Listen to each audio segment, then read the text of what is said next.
Depression is one of the most overdiagnosed conditions in modern psychology, not because it does not exist, it absolutely does, but because one of its primary symptoms, a persistent low mood, a loss of interest in things that used to matter, a quiet sense that something is fundamentally wrong, is identical to the experience of being in the wrong environment, surrounded by the wrong people, living a life that does not fit the person you actually are.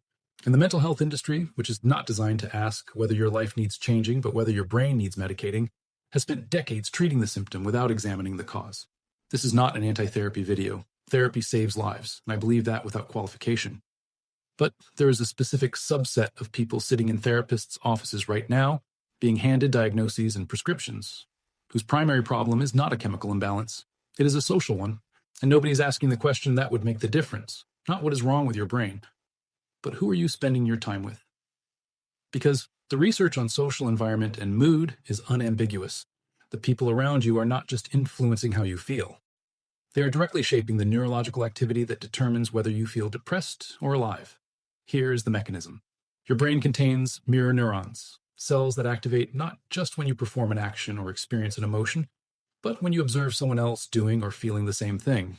This is why yawning is contagious, why laughing in a group feels different from laughing alone, why certain people leave you feeling energized and others leave you feeling like you ran a marathon while standing still. Your nervous system is not a sealed unit. It is a permeable membrane that is constantly absorbing and reflecting the emotional states of the people around it.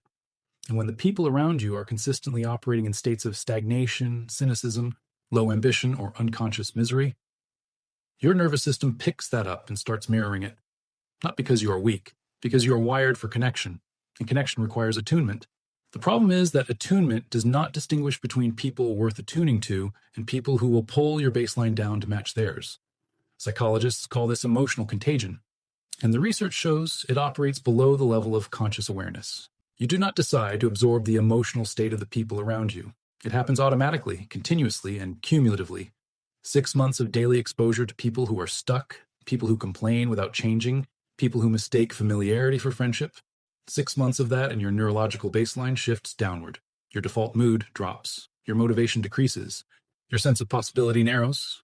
And you go to a doctor and describe the symptoms, and the doctor, who is not asking about your social environment, gives you the name of a condition that fits the symptoms without addressing the source. This is the part that most people are not ready to hear. Some of the people pulling your baseline down are not bad people. They are people you love, family members who have chosen smallness, friends from an earlier version of your life who stopped growing when you did not, partners who are comfortable in a way that you have quietly realized is indistinguishable from giving up. The emotional contagion does not care about your history with someone.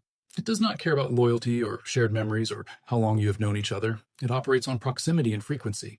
The people you spend the most time with are the people whose emotional state your nervous system is most consistently mirroring. And if those people are not where you want to be, emotionally, psychologically, in terms of how they engage with their own lives, then the gap between who you are becoming and who they are staying is going to feel, in your nervous system, exactly like depression. I'm not telling you to abandon everyone in your life. That is not what this is. What I am telling you is that before you accept a diagnosis that locates the problem entirely inside your own brain, it is worth asking a different question.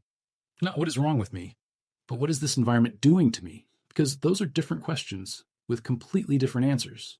If you changed nothing about your brain chemistry and simply spent the next 6 months surrounded by people who are growing, who are honest, who are genuinely interested in the lives they are building, your symptoms would change, not because you fixed your depression, but because you removed the source of what was creating the depression-shaped experience in the first place.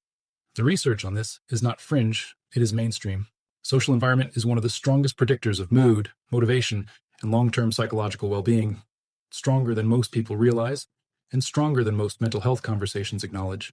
You are allowed to consider the possibility that you are not broken, that the flatness you feel is not a malfunction of your brain, but an accurate read of a situation that does not fit you, that the low energy, the quiet dread, the sense that something important is missing, is not a symptom of what is wrong with you. It is a signal of what is wrong around you. The person who hurt you is not thinking about you the way you think they are, and the psychology of what they are actually doing while you're still processing the loss will change how you carry it. That is the next frequency. If this one reached you, stay tuned in.